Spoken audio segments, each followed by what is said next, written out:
Hello, and welcome back to another episode of Floated Fridays, Fully Loaded Fridays podcast. I'm your host. Also known as, according to the YouTube, Fully Loaded Fridays. I am your host, Rainy Kingpin. I'm here with my co-host. Hi, how are ya? Fro is busy. We should have thought of an excuse for where he is. Well, every time you miss an episode, we just say to everyone that you died, so yeah. Okay, Fro died of ligma. So he'll be back next week. Maybe. But probably, hopefully. Yeah, hopefully he'll be back next week if the ligma didn't kill him. But Sure. This week, real quick. Just I'm gonna post the link to the match in the chat so I just know what the fuck we're talking about here. Yeah, alright. Let me check to see if this. Sure. Yes, that's the match.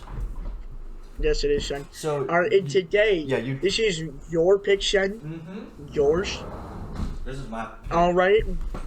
Rain himself, he picked Kenny Omega versus Tomohiro.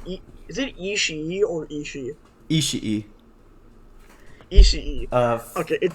Just want to ask because I've heard it said both ways. Yeah, this is Wrestling Dontaku 2017 at the Fukuoka Convention Center in Fukuoka, Japan.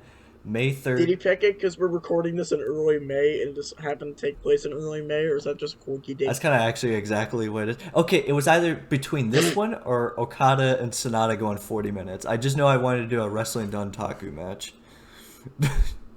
And Thank you. I did not want another Sonata match. Yeah, there you go. And I feel like you're familiar with both of these guys, right?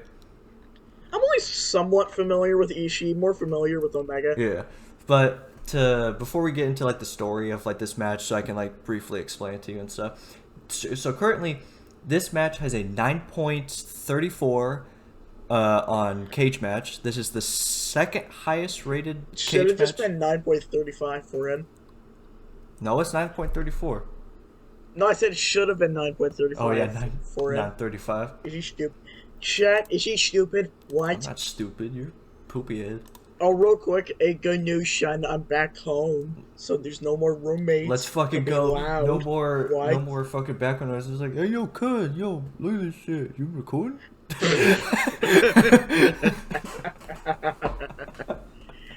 Yes, Sean. Oh shit, dude.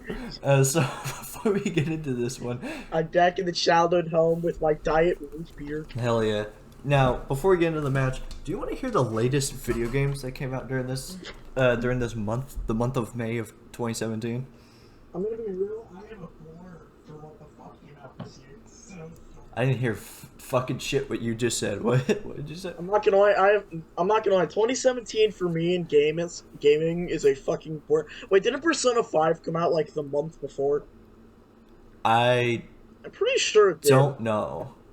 I do not know. I'm looking this shit. I just know games that came out in May 2017. I got 4 selections right here.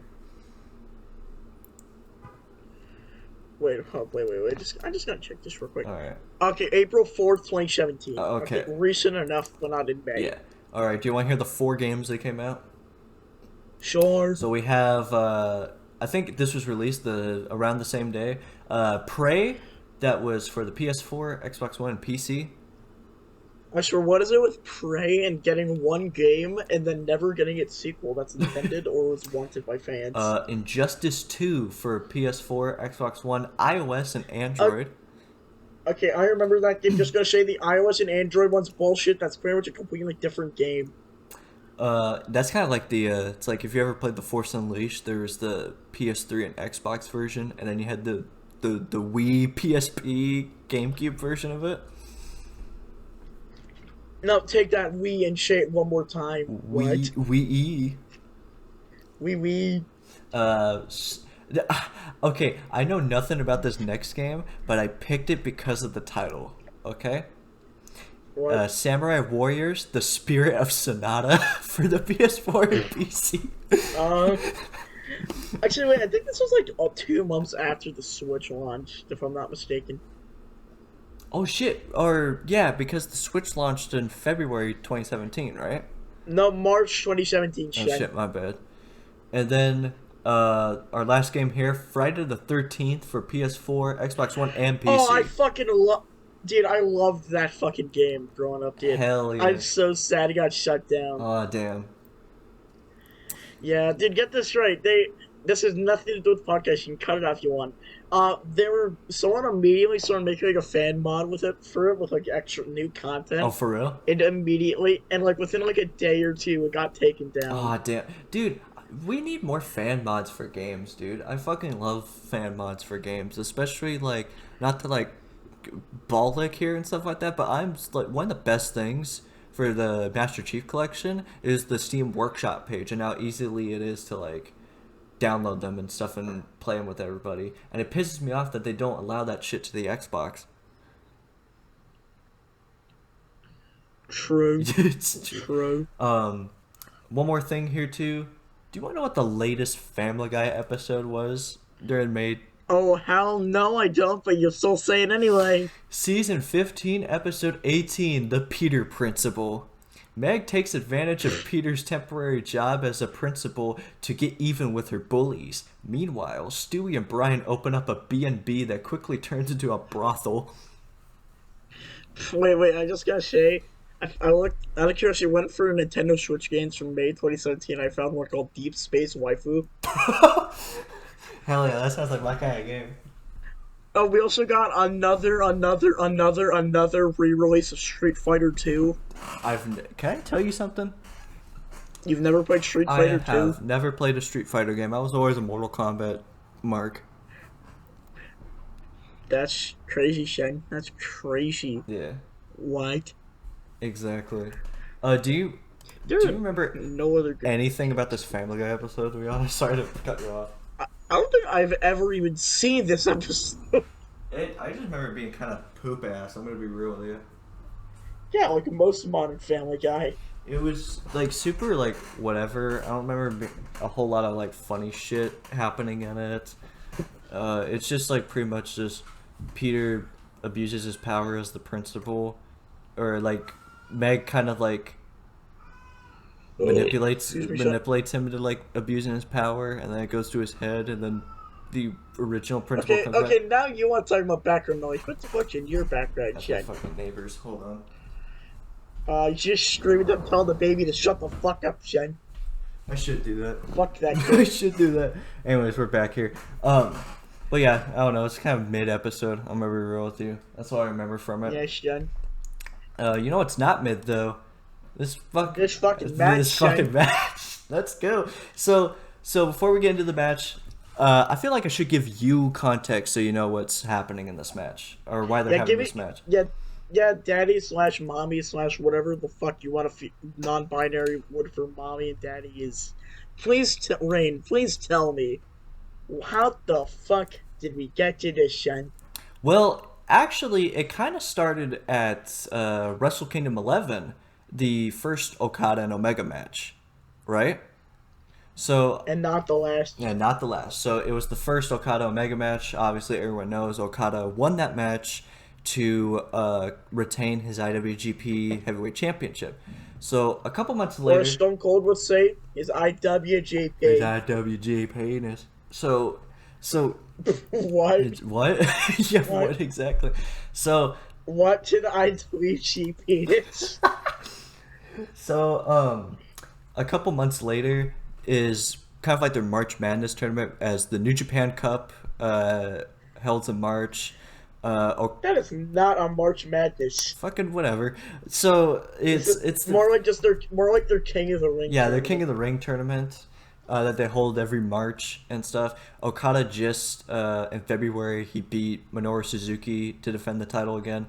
So pretty much like during the New Japan Cup, it's basically like you have these guys here, and whoever wins gets to fight Okada in April. Well.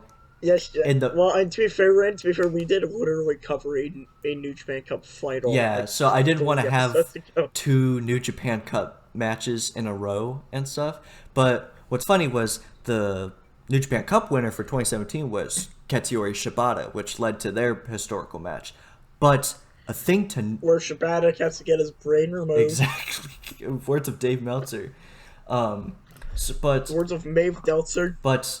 the thing to note here is about this New Japan Cup tournament, the very first round in the tournament, it was at day 2. The main event was Tomohiro Ishii versus Kenny Omega, who they've never faced each other at all. And their match went like 30-ish minutes, where Ishii knocks out Kenny Omega in the first round. Or he beats Kenny Omega in the first round of the tournament, knocking him out, and he was able to go to the finals with Shibata, in which he lost again. So this match, this wrestling Dontaku match is kind of a, dude, I swear to God, every time I fucking record, someone has to I guarantee you there's gonna be a fucking ambulance siren going past my house here any second. It's like that one scene from Rock Bottom, or whenever SpongeBob would leave, the fucking bus would come. Yeah, exactly. You know, it's that scene, except you start recording and immediately all the fucking background noise comes in. Exactly, dude. I'm gonna stick my hand in the vending machine to get a candy bar and like edge the bus to get out of here. So now I think I'll say this to infer, though. This is like the kind of like I can infer the rest and kind of explain it from what I heard from Comter at least. Is like then this match essentially is Kenny Omega mad that he lost but didn't lose to the winner at least. Yeah, well he didn't lose to the winner. He lost to the like a semifinalist. Well, no, I'm saying he's mad that he.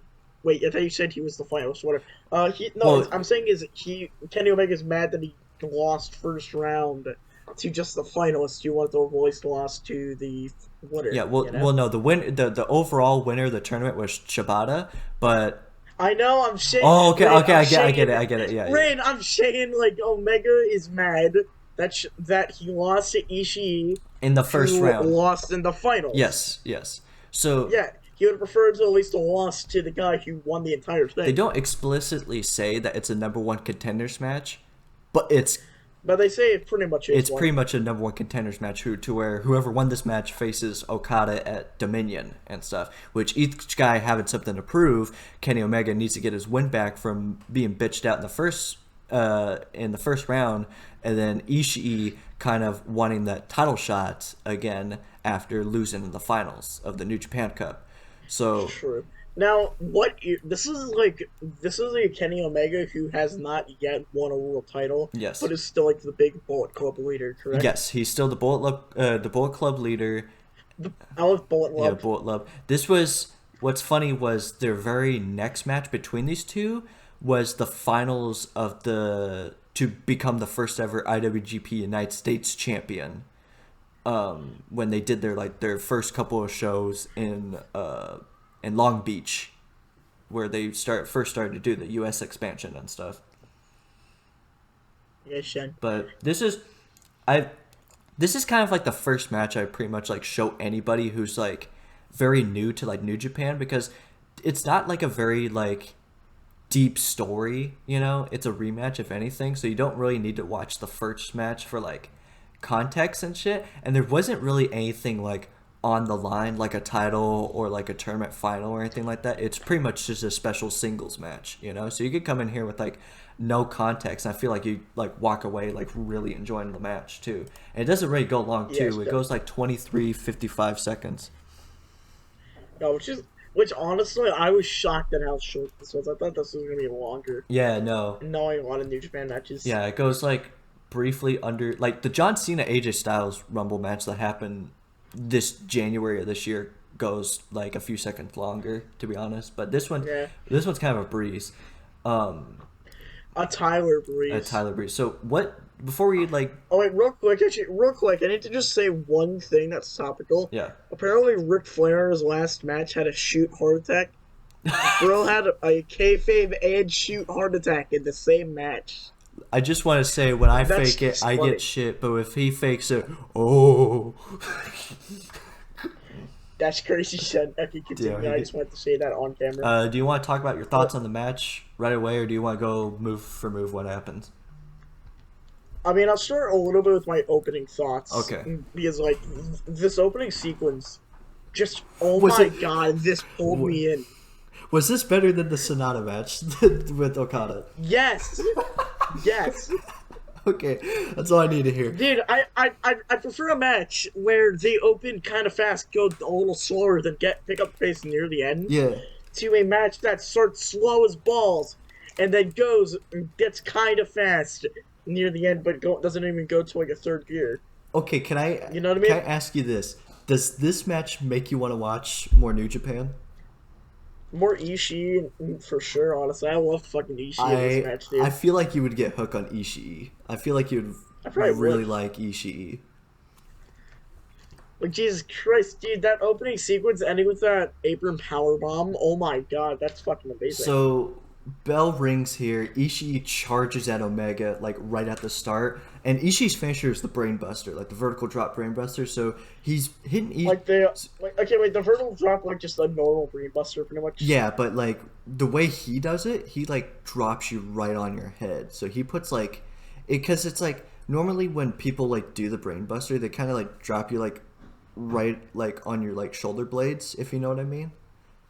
Your shoulder Yeah, blades. but like Ishii, he spikes you with it. So You Samoan spikes you with it. so he's charging at Omega. He's hitting him with lariats and stuff, and he tries to go for the brainbuster. Kenny Omega escapes it, and then Ishii hits him with a German suplex and drops Kenny like right on his fucking face. You know, and he hits a power bomb and gets a 2 count. He tries to go for the sliding lariat, but that's when Kenny rolls out of the ring. And lariat. He tries to go for the moonsault off the barricade, but Ishii picks him up for the one-winged angel, and he was going to hit him on the floor with the one-winged angel. But then Kenny Omega gets out of it. He tries to go for a power bomb, but Ishii backdrops him on the floor. But then... Yo, this is a very random thought. Yeah. Imagine taking a Gonzo bomb on the outside of a New Japan match. On the floor? I feel like that would just shoot. I feel like they just shoot cusses you. Would you ever take a... Like, no matter how you take it. Would you ever take a Gonzo bomb on the table? On the table? Would you rather do that, or what's the other one? No. There is no other one.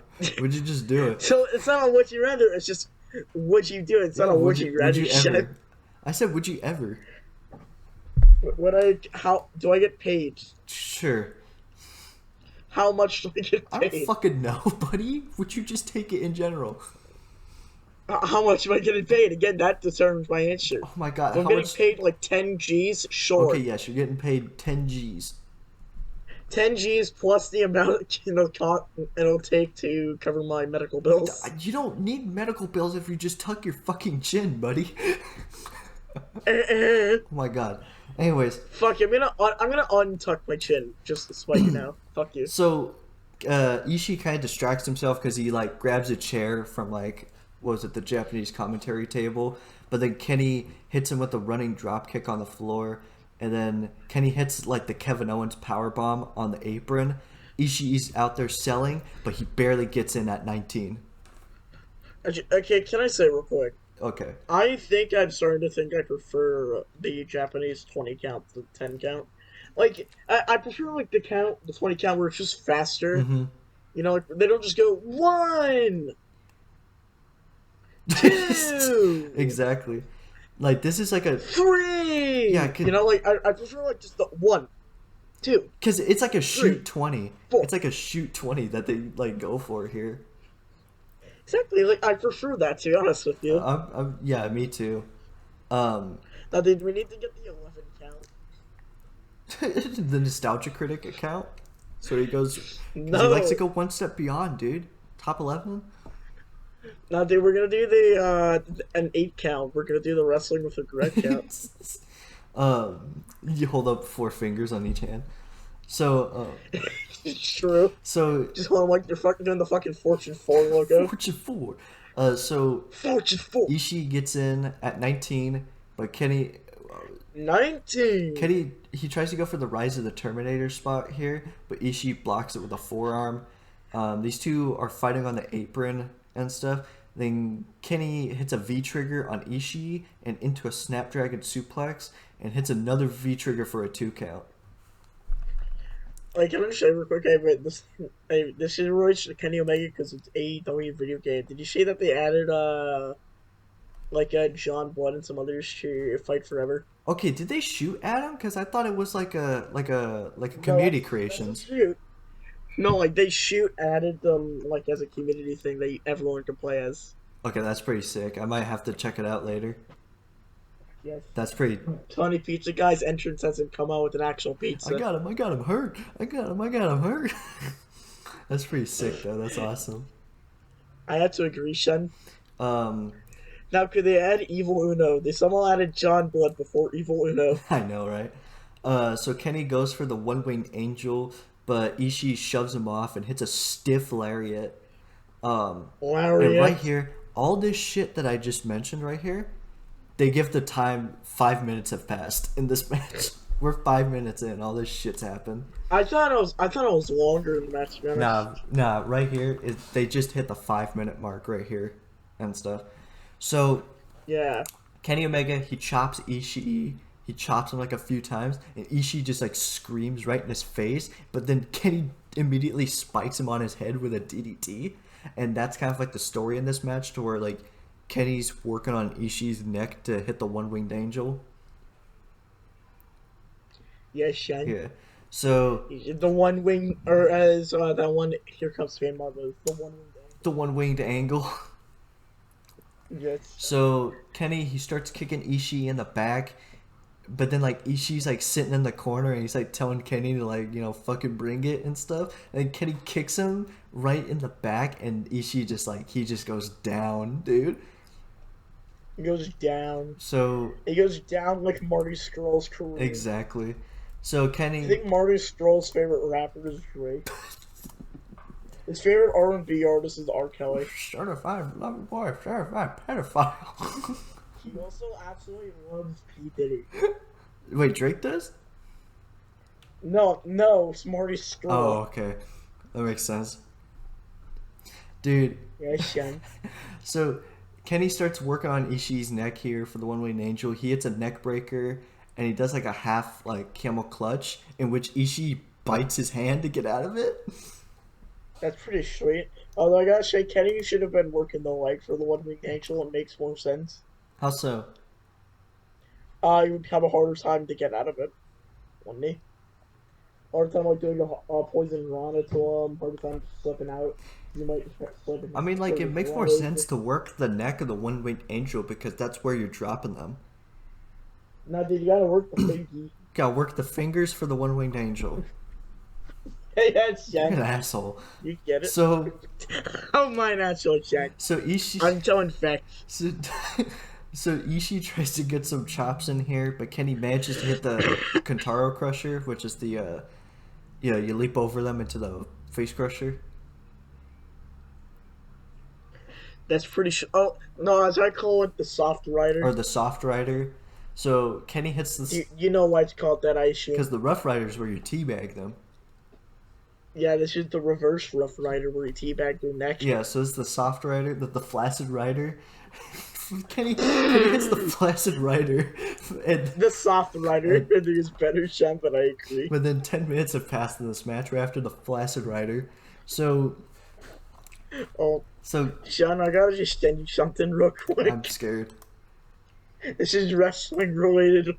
I've seen that earlier today. Look at the way this ref shows this.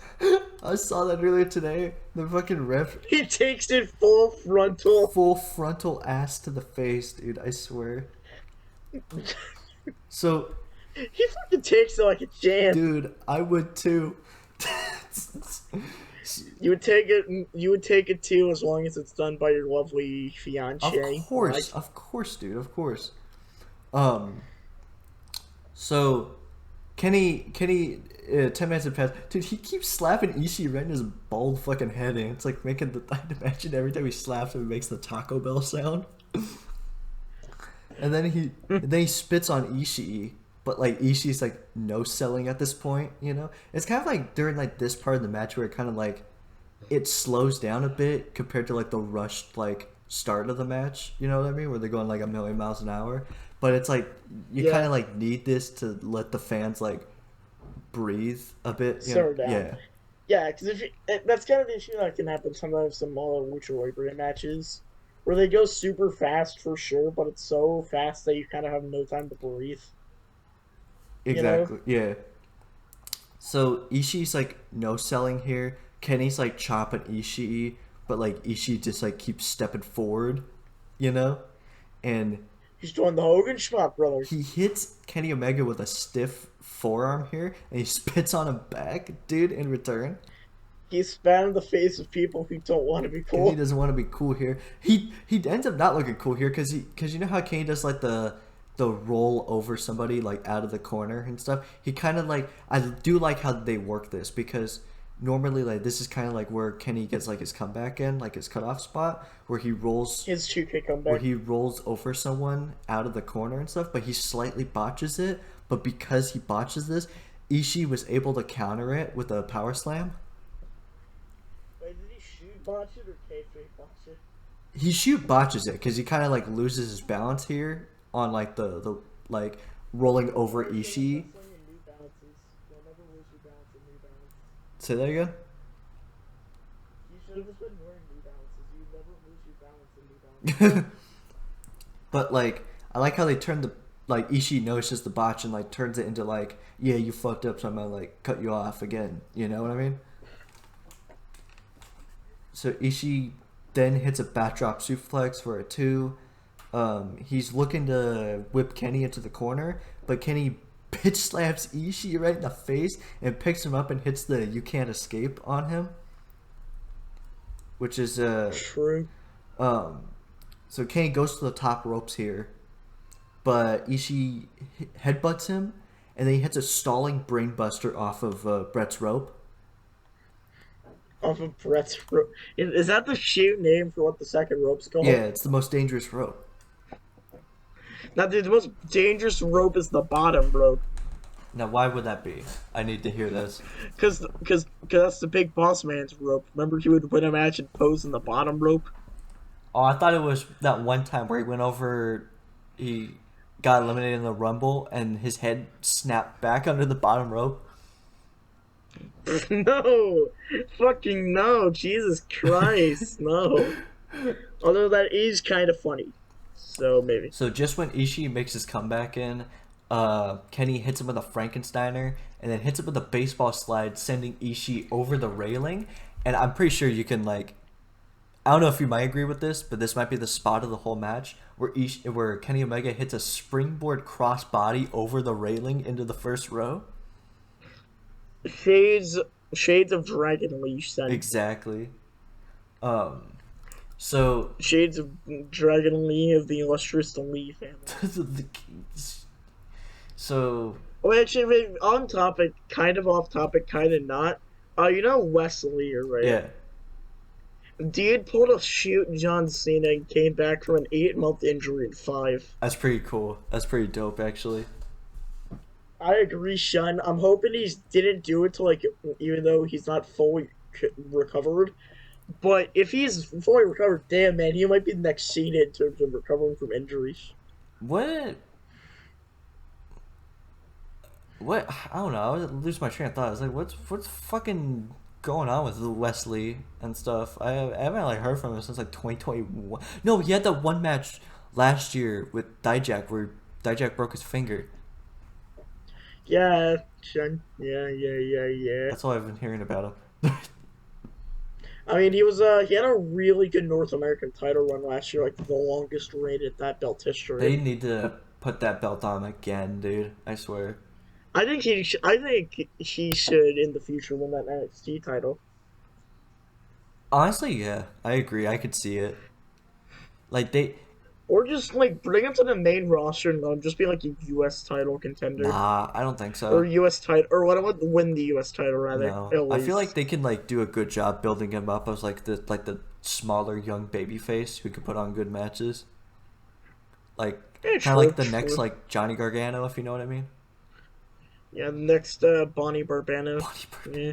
So that was not funny, Shed. Why'd you laugh? I didn't laugh, bitch. So Kenny hits a springboard crossbody over the railing. Over the railing, dude. Can you believe that shit? Can you believe that he should have done it under the railing? I think so too. I think it would have done a hell of a job. He did a Sabu move.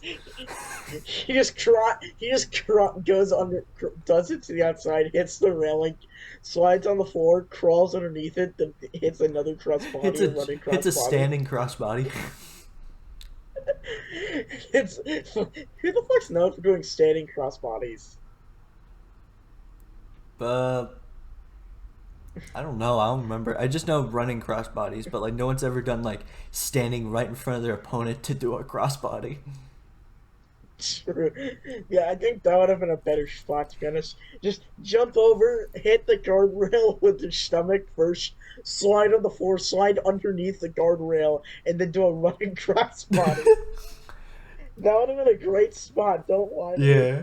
So That would have been spot of the spot century. of the century. So Kenny, he's still continuing to work on the neck of Ishii. He hits a top rope missile drop kick. He picks him up and hits a sit out power bomb. He's the boat. He's the The ball taste this bomb. So now, Jay, I want to talk about one thing real quick. go ahead.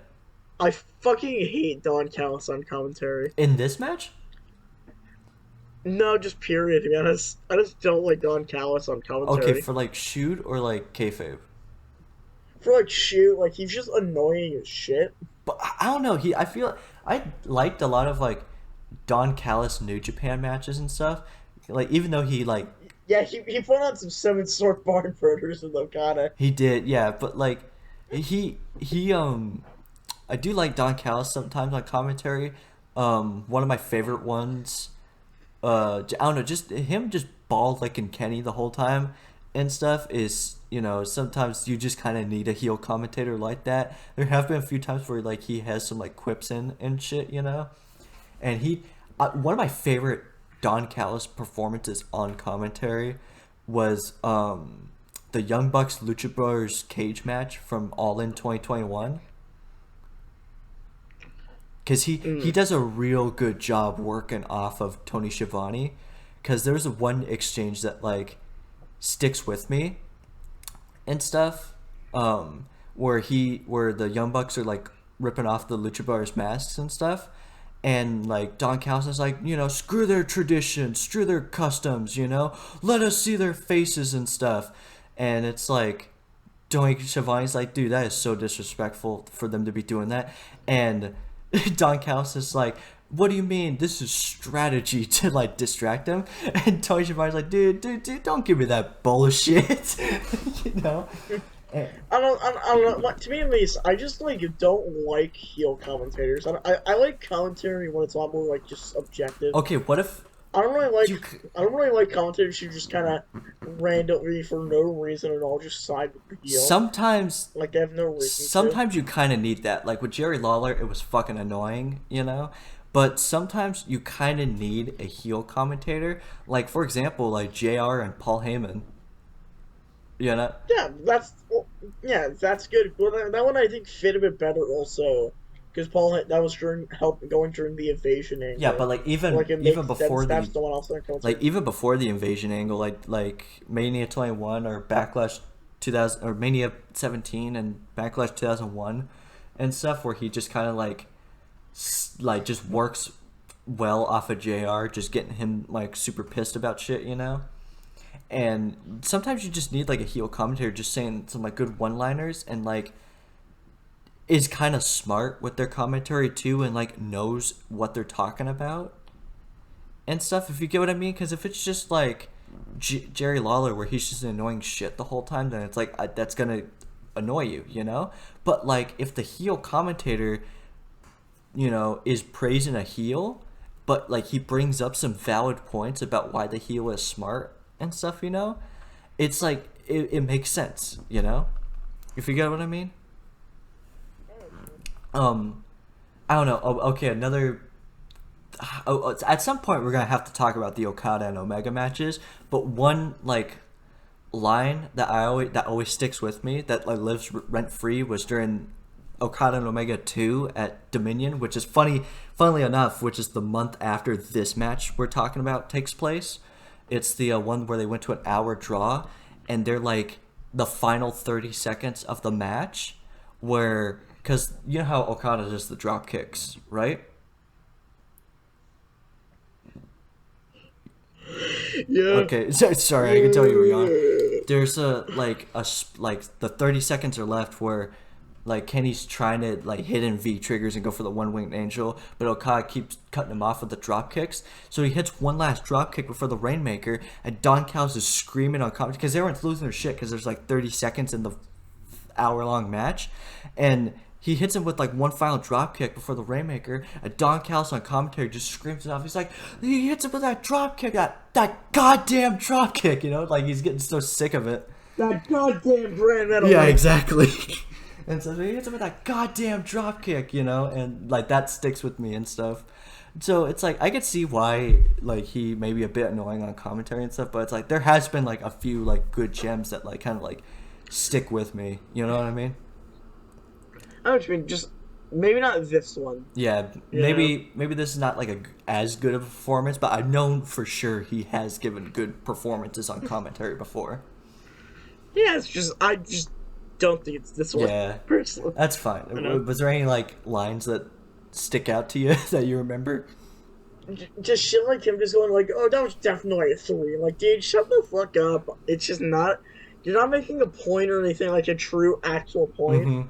You're just like saying, nah, it was a 3. Yeah, it's like at that point you're just like clear ball licking Kenny at that point, you know? Yeah, at this point you're just let me find a gift for this. At this point, you were just doing this. What is it? Yeah, pretty much just glazing this guy. Exactly, Shiny. So, we're sorry to go way off topic here. So Kenny, he picks him up for the one-winged angel, but Ishii slides out of it and tries to go for the brainbuster. So they're trying to like whoever hits their finisher, like, you know, it's over, right? But so Ishii, he tries to pick him up for the brainbuster, but Kenny hits him with a super kick. But then Ishii, you know, hits him with a stiff lariat and stuff. And then he hits Kenny with another... Lariat? Yeah, he hits Kenny with another lariat that makes him do a full-on, like, backflip, you know? Which is, like... Rikishi... Do the Rikishi spot? Not even. He didn't, like, do, like... That's when he your back. Yeah, no, this was just a straight backflip, you know? And then Ishii, he picks... To invisible sand. He picks Omega up for the one-winged angel... But he hits out like a one-winged Ushigoroshi, if that makes sense. Ushigoroshi! Into the fucking sliding lariat. But then Omega kicks out at 2, and the crowd is like stomping their feet at this point, you know? And this... Wait, Ren, I just thought of something. I have a match we gotta do sometime. What's up? We just gotta do Invisible Man versus Invisible Stan. We could do that for like April Fool's next year. I feel like Fro would unironically love that. I feel like he would too. We should do that for like April Fool's next year.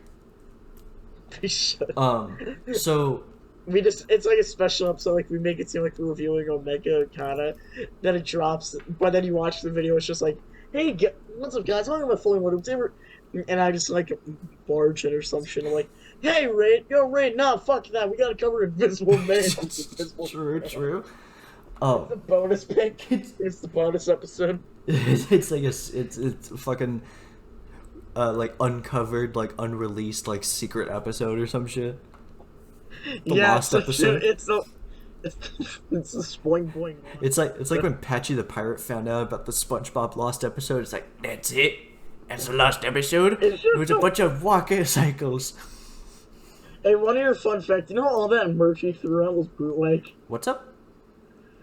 All the merch Patchy threw out in that episode because of like TV rules that you can't show merchandising on TV. It was all bootleg Spoing Boing merchandise. Oh, for real? Yeah, that was shoot. It was shoot bootlegs. Oh, I didn't even know that. Yeah. No, because it looked fucking legit though. That was the thing. Cause it's like he tears up like a SpongeBob plushie, and I was like, "Bruh, I had that when I was younger." True. You probably had a bootleg. What? You're poor. What? Shut the fucking ass up. So he hits Omega with the one-wing Ushigurushi and into the sliding lariat for a 2 count. Dude, the crowd is like stomping their feet at this point too, and we get the call for like the 20-minute mark during this match here. Ishii, he goes for the brainbuster, but Kenny counters it into a poison Rana. then Kenny runs off the ropes and catches it, but he tries to run off the ropes with a V trigger, but Ishii catches Kenny with a lariat, in which he runs off the ropes again, and then Kenny catches him with a V trigger, and they like meet in the middle. Kenny hits a lariat that flips Ishii for a 2 count. Kenny, he's working the neck again. He hits a cross leg fisherman buster, but then Kenny Omega hits the V trigger off of the ropes, in which he picks Ishii up for the one-winged angel, but Ishii counters it into a poison rana, which is fucking true. Also, after the podcast, yes, I had Wholesome for you to read, Shine. Will do. Oh, you want me to read it on the podcast or after? It's wrestling related, so if you want it. I'll probably read it after the podcast. Alright. So he picks Ishii up for the one-winged angel, but Ishii flips out of it into a poison rana, and Ishii hits a lariat for a 2 count. But then Kenny hits Ishii with 2 V triggers. He hits Ishii with a brainbuster of his own, but Ishii kicks out. Everyone's losing their shit. But then Kenny picks him up, and he hits a one-winged angel on Ishii, and Kenny gets the win. 1, 2, 3. Kenny gets the win. What? Dude, that match actually slapped so hard. This is like the match I showed to like everyone to like, hey, you want to watch New Japan? Watch this shit, you know? Because you don't really need all that context, like much context for it, you know. Like this didn't really have a deep storyline into it, and there wasn't really much on the line. Yeah, so. No, you know what we should have done last week? I just thought about it. You know what match we should have done last week for Backlash? What? We should have done Scotty Tiffany versus Dean Malenko Backlash. Fucking, well, you weren't there, asshole. You weren't there for the match. That's because I was busy. Oh my god. Well, that could be your pick in a few weeks. When it make more sense to do next year. That could be your pick next year. Ooh.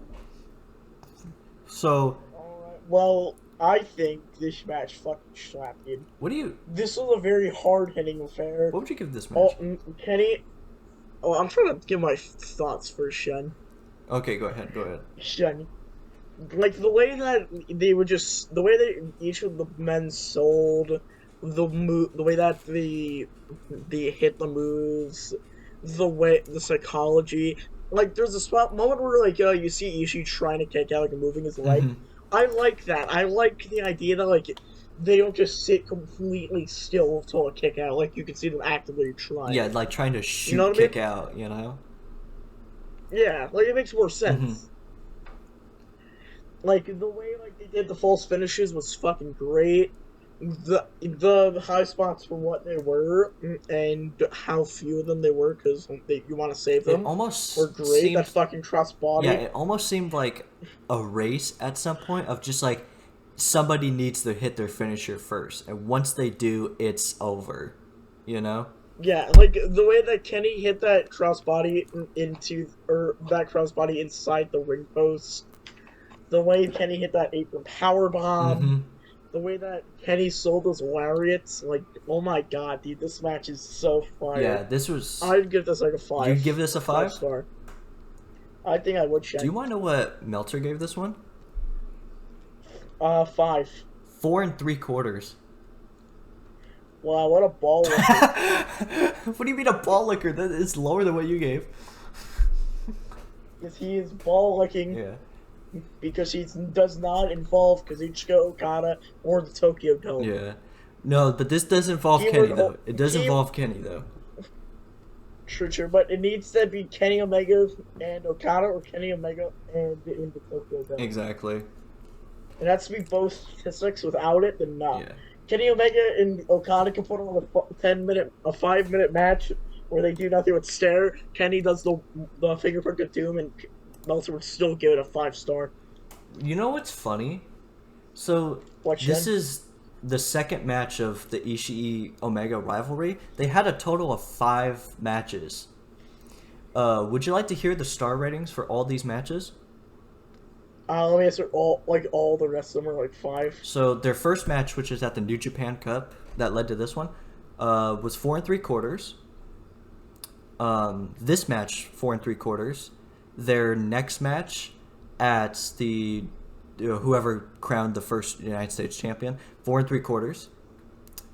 Their fourth match was during the 2018 G1 Climax, 5.5, and their final match at, oh my god, you're gonna love the name of this pay-per-view, Destruction in Hiroshima,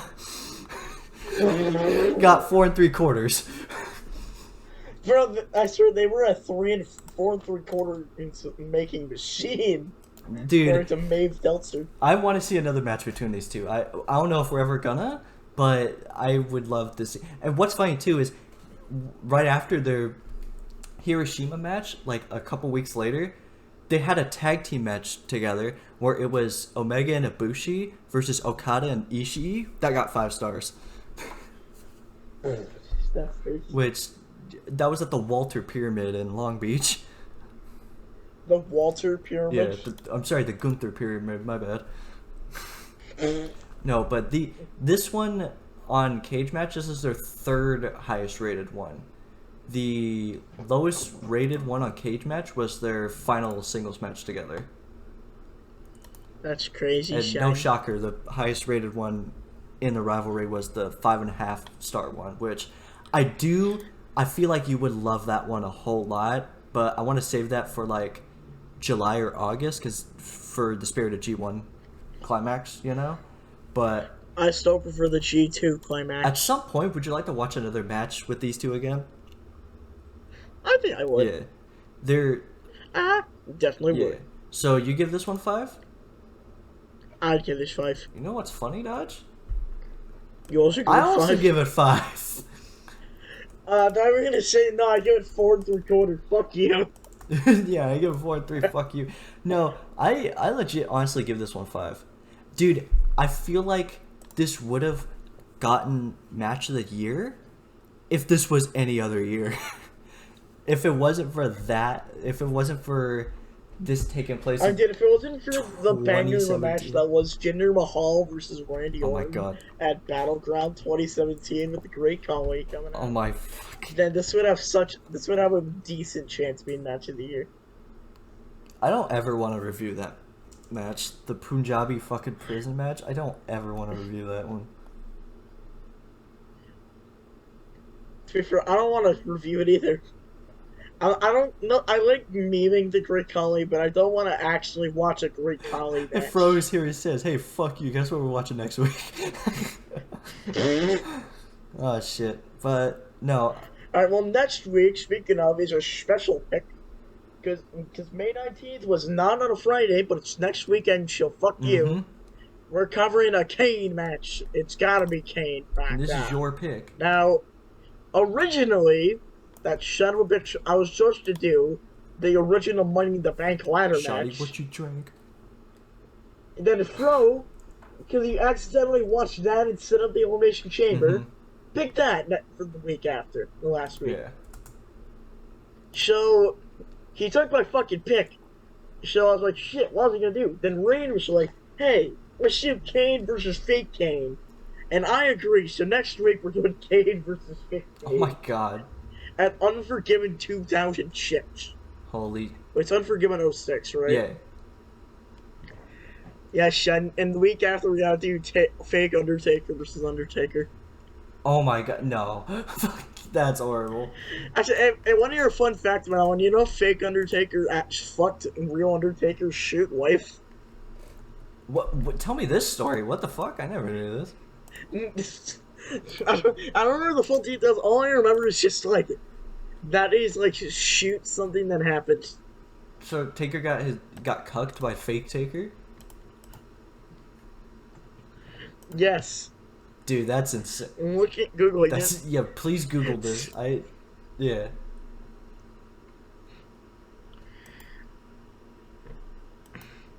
Can I find a Reddit post that does not talk about that? Brian Lee's Undertaker chains.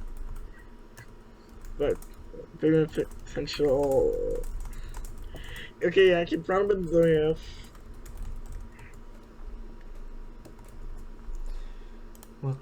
Yeah, apparently he had a Shane slash Undertaker slash Brian Lee had a fucking affair with Taker's wife. Oh my fucking. At the time, wife, mind you, not Michelle McCool. Michelle McCool was like probably 15. Ugh. Actually, I don't know if she's fit. See, how old's Michelle McCool? Michelle McCool. She is 44. She was born in 80. Yeah, she would have been like 15, actually. Jesus Christ. So, wait, Faith Taker fucked Sarah? No, I don't think it was Sarah. It might have been someone before Sarah. No, it was Sarah during this time, wasn't it? I don't know, but still, I didn't know this. At least Luke Gallows didn't fuck Glenn Jacobs' wife. Then maybe Glenn Jacobs would deserve it. Fuck that son of a bitch. We'll find out if he fucked his wife or not next week on Fully Loaded. Alright, real quick, before we end, Rand, there's a fully loaded burger at Checkers, I'm pretty sure. What? There's a burger, I think, called the fully loaded something burger. At Checkers?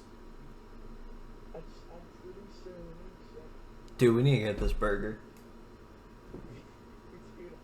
I also need to get that smoky barbecue bacon Buford from Checkers. Yeah. Wait. I at some point I need to go to fucking Checkers. They have the fully loaded fry burger. Dude, I need to go to fucking Checkers at some point. Dude, next week you gotta record. You gotta just get it delivered and eat it on review it before the. No, we'll just do an episode at Checkers. we just shoot what's a limited time thing. Yeah, just record at Checkers, eating our fully loaded burgers, talking about fucking. You'll get you really want to get delivered Checkers? Yeah. We order Checkers. We all eat it on camera, talking about Yuji Nagata versus Minoru Suzuki or something like that. Tell me that. All right. Tell me that would go hard. I think that would be sweet. I think that is, however, the end of the podcast. Yeah, thank you all for tuning in this week. I think this is the first time you and I ever agreed on a match being 5 stars. Nah, did we also agreed that the 2015 Elimination Chamber match was a 5-star? No, we both said that was a dud. I know, and I'm also fucking with you. Yeah. Last words, Matt Riddle might be the biggest fumble artist in wrestling history. That is all. Goodbye, folks.